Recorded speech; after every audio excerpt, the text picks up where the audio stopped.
Fidèles téléspectateurs, amis internautes, bonsoir, à nouveau bonsoir pour vous qui nous rejoignez sur E-Télé. C'est l'heure de l'invité du soir et ce soir, nous sommes avec le porte-parole du Parti Union Progressiste Le Renouveau, Irénée Agossa, pour une discussion, un échange dont le thème était au menu de la rentrée politique du parti samedi dernier à Abomey-Calavi. Comment transformer sa présence législative dominante et son ancrage local en une prospérité concrète, inclusive et durable pour chaque ménage béninois. C'est ce dont nous allons parler ce soir avec vous, Irénée Agossa, porte-parole de l'Union Progressiste Le Renouveau. Bonsoir et bienvenue.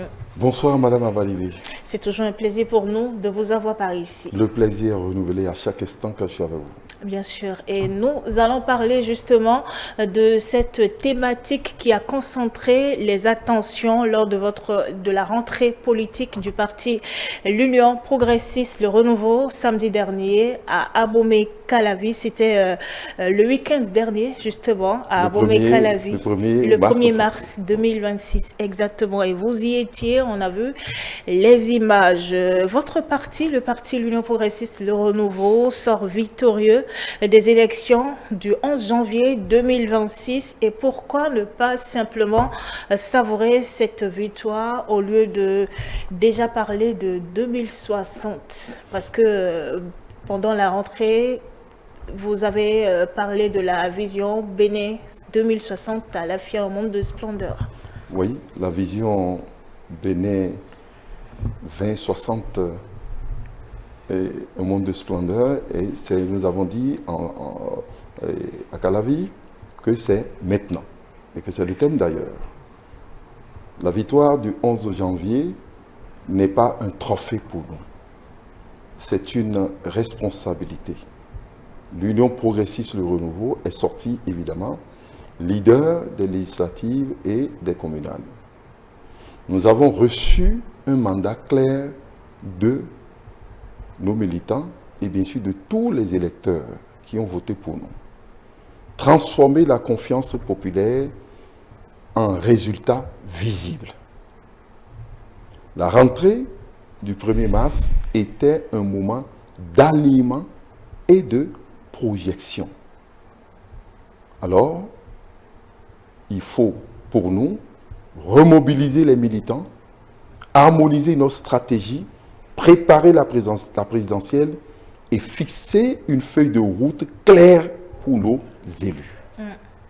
Le Bénin est aujourd'hui engagé dans une dynamique de transformation profonde de son modèle de gouvernance et de développement. Cette transformation repose sur une vision claire, construire un pays stable, prospère et équitable à l'horizon 2060. C'est dans cette perspective que s'inscrit la démarche portée par l'Union Progressiste Le Renouveau, qui entend consolider son ancrage territorial et son rôle de Parlement, et son rôle au Parlement plutôt, j'allais dire, pour accompagner la vision stratégique Bénin à la FIA 2060. L'objectif est simple, mais très ambitieux. Faire du pouvoir local et de l'action législative des moteurs concrets de prospérité durable pour chaque Béninois. Donc, notre ancrage va servir bien sûr de moteur pour que le développement à la base soit une réalité. Alors c'est vrai qu'on a eu le compte rendu de cette rentrée politique de l'UPR, mais pour vous qui y étiez, que peut-on retenir concrètement de cette rentrée politique de l'UPR le 1er mars dernier? Cette rentrée a été caractérisée par 3 phases importantes. Il s'agit de l'ouverture, ensuite du bilan que nous avons eu à faire rendu de cette rentrée politique de l'UPR, mais pour vous... aux élections générales passées. Et enfin, nous avons la formation de nos élus, particulièrement les maires et de leurs adjoints. En ce qui concerne l'ouverture, nous avons connu la présence du président du BR à la tête d'une forte délégation, le président Aboulaye Biotchani. Oui. Nous avons connu aussi la présence d'une forte personnalité de notre pays, c'est-à-dire l'ancien Premier ministre Lionel Zissou. Et quand vous voyez devant vous cette personne ensemble, juste après les élections que nous avons connues, cela symbolise la réussite de la réforme du système partisan. En ce sens que cette réforme exige que tous les Béninois, après une consultation, et surtout d'ailleurs les forces politiques, après une élection, se mettent ensemble pour pouvoir faire face aux défis du développement. Donc il s'agit ici d'une diversité de pensées et d'une convergence des idées et des actions dans le sens de la résolution des problèmes des citoyens. Aboulaye Biotchani, président du BR, il n'y a pas longtemps, était à la tête de l'équipe de campagne pour pouvoir lever des sièges au niveau des communes et au niveau du Parlement. Même chose que Djobenou. Et pourtant, juste après ces élections, nous nous sommes mis ensemble pour pouvoir conjuguer le même verbe. Ce verbe ici, c'est se développer. Ouais. Donc, le même verbe, nous l'avons conjugué, mais se développer comment? À travers les efforts que nous allons fournir pour être dans cette logique. La présence de l'ancien Premier ministre, Lionel Zissou, symbolise aussi cette convergence. Rappelez-vous qu'il a été candidat en face du président Talon en 2016. Bien sûr. Mais il reconnaît aujourd'hui les progrès effectués par le gouvernement dirigé par le président Talon et soutient ses actions dans le cadre du développement de notre pays. Cela ensemble montre que le Bénin est un pays exceptionnel et que notre maturité a atteint un niveau. Les discours de chacun d'eux, ces discours ont été dans le sens de la cohésion et de l'union et de la réalisation de l'objectif 2060. Ensuite est venu le bilan de notre participation, de la participation du parti aux élections communales et législatives. Et là, nous avons constaté qu'il y a eu des faiblesses, il y a eu des forces. Donc, toutes les circonscriptions ont été passées au paye fin.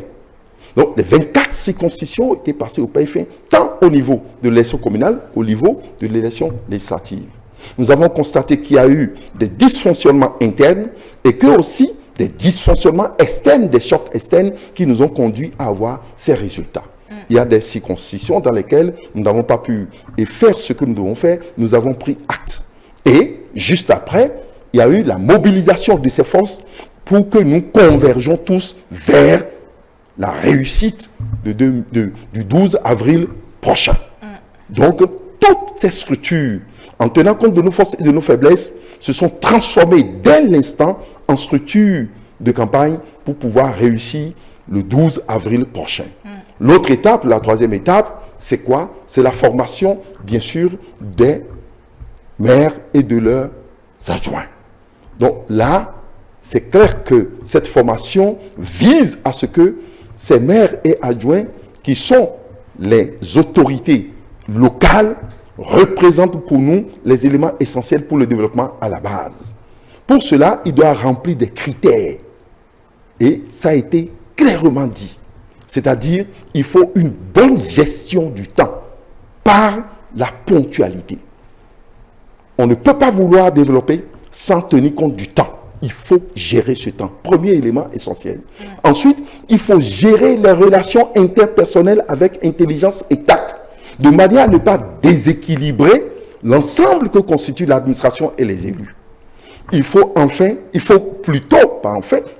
aussi faire en sorte que le rapport entre le conseil communal, le conseil de supervision et le secrétaire exécutif soit un rapport de travail, un rapport d'union, de concorde, pour qu'ensemble, ils puissent élaborer les budgets qui peuvent tenir compte des besoins des populations.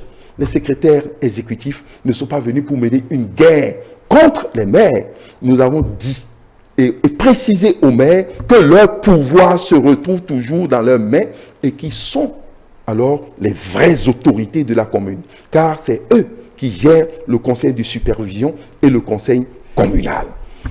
Il revient maintenant aussi à nos maires et à leurs adjoints et aux conseillers communaux de protéger l'environnement à travers la protection et l'entretien de l'hôtel de ville, puisque c'est la vitrine de la commune.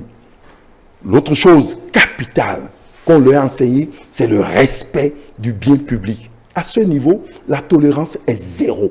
Aucun maire ne doit attendre un soutien du parti UP Le Renouveau quand il ne serait pas alors discipliné dans le cadre de la gestion du bien public.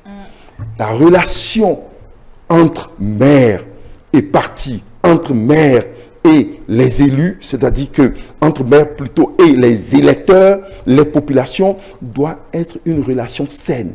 Et le contact doit être permanent. C'est-à-dire que la redevabilité doit être permanente envers le parti et envers les populations. Et le parti politique tient beaucoup à ça. Il reviendra alors aux maires et à tout le monde de gouverner par l'exemple. Gouverner par l'exemple en intégrant les valeurs fondamentales de notre parti dans leur comportement. Ils sont la vitrine et les représentants du parti au niveau local. Ce sont ces leviers qui feront l'ancrage local qui est la base du développement inclusif. Donc, ces leviers sont les éléments importants pour que le développement à la base soit une réalité et que cela soit inclusif. Eh bien, c'est bien que vous ayez abordé la question de l'ancrage local, justement. L'ancrage local qui est la base du développement inclusif. Donc, ça finirait aussi pour vous dire que cette séance a été conclue, bien sûr, par le professeur Joseph Diogbenou, qui a lancé un appel à l'endroit de tout le parti, tous nos militants, pour dire que les élections communales et législatives sont terminées. L'objectif maintenant, c'est le 12 avril, et qu'il ne s'agit plus de faire la différence entre le BR et les autres partis de la mouvance. Nous devons nous mettre ensemble pour que nous puissions gagner. Et là, il a lancé ce top. Et l'autre chose qui va se faire aussi, et qui est une nouveauté, c'est l'évaluation, le suivi et l'évaluation constante, bien sûr, des structures de base, pour voir le fonctionnement et voir comment chaque structure est en train de mettre en place un dispositif pour corriger ce que nous avons constaté comme faiblesse au niveau du bilan. C'est assez intéressant. On va parler de l'ancrage local à présent. Évidemment. Oui. Le développement durable de notre pays ne peut être pensé uniquement au niveau central. Ce n'est pas possible. Il faut que ça descende. Il doit prendre racine dans les communes, les arrondissements, les villages, là où vivent nos populations. Vous ne pouvez pas être seulement au sommet et gérer. Il faut descendre. L'ancrage territorial de notre parti UP, le Renouveau, joue un rôle essentiel alors dans ce cadre. Identifier les besoins réels des populations. Remonter les préoccupations locales vers les instances nationales, c'est-à-dire au niveau national. Accompagner les élus communaux dans la mise en œuvre des différents projets. La vision Bénin à la FIA 2060 n'est pas simplement une projection lointaine. Il faut qu'on comprenne, ce n'est pas une projection lointaine. C'est une trajectoire qui commence dès l'instant. Parce qu'il y a une planification. Chaque année, il y a des objectifs à atteindre. Le rôle de UP, le renouveau, est justement de transformer cette vision en une action concrète dans nos localités et au Parlement. Nous devons transformer cette vision en des actions concrètes dans nos localités et au Parlement. Alors, le thème dont nous parlons ce soir est un peu large, j'ai envie de le dire. Est-ce une manière de masquer alors les enjeux immédiats de la présidentielle du 12 avril prochain? Non, pas du tout, pas du tout. On ne peut pas masquer, d'autant plus que c'est une évidence. Demandez à tout Béninois qu'est-ce qui va se passer le 12 avril prochain, tout le monde est certain qu'il y aura des élections. On ne peut pas masquer. Au contraire, c'est pour clarifier l'enjeu et positionner notre duo. Rappelez-vous que nous avons présenté le duo à Parakou récemment. Oui. Et c'était l'occasion pour voir pour la première fois le candidat Wadayi et Talata. Oui. Voilà. Donc, entre-temps, il y a eu les élections générales. Donc, nous avons un peu oublié la présidentielle. Nous revenons maintenant dans l'élan de la présidentielle. Alors, il faut repositionner notre duo. Réexpliquer aux populations pourquoi nous avons eu ce duo et pourquoi nous avons choisi en particulier le candidat de la fierté retrouvée, Romia Wadayi. Car c'est pour la première fois dans notre pays qu'on veut choisir quelqu'un qui est à l'œuvre depuis 10 ans. À l'œuvre sous le regard attentif du président et réformateur, c'est-à-dire le président Talon. Avec toutes ses rigueurs. Donc, il était à l'œuvre depuis 10 ans. Mais où? Au ministère des Finances.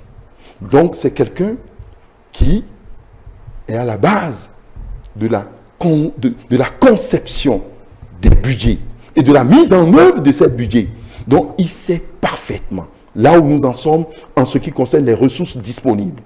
Il sait parfaitement là où nous en sommes en ce qui concerne la dette intérieure et extérieure.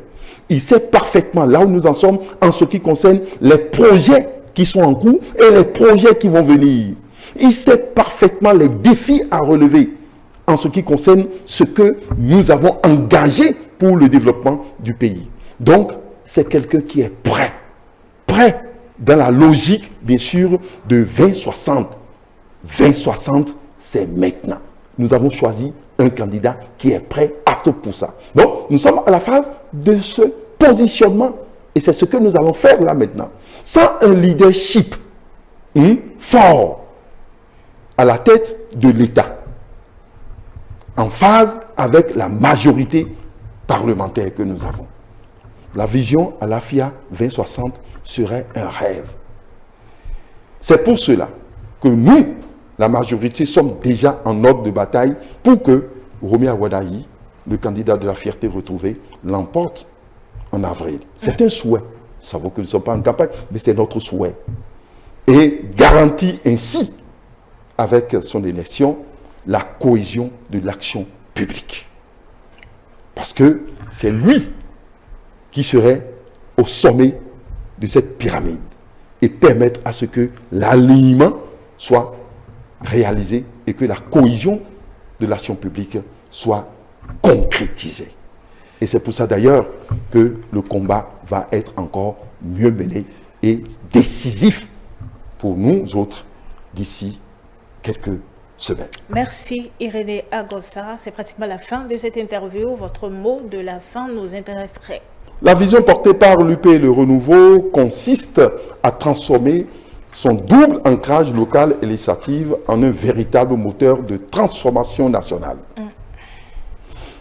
En rapprochant l'action politique des réalités locales et en soutenant les réformes législatives ambitieuses, le parti, c'est-à-dire UP Le Renouveau, contribue à bâtir les fondations d'un Bénin plus prospère, plus juste et plus résilient.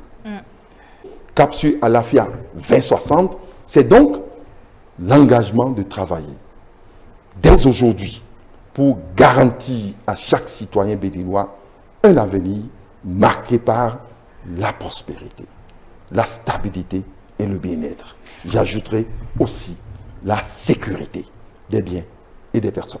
Irénée Agossa, vous êtes le porte-parole de l'Union progressiste Le Renouveau. Vous avez répondu présent à notre invitation. Merci à vous.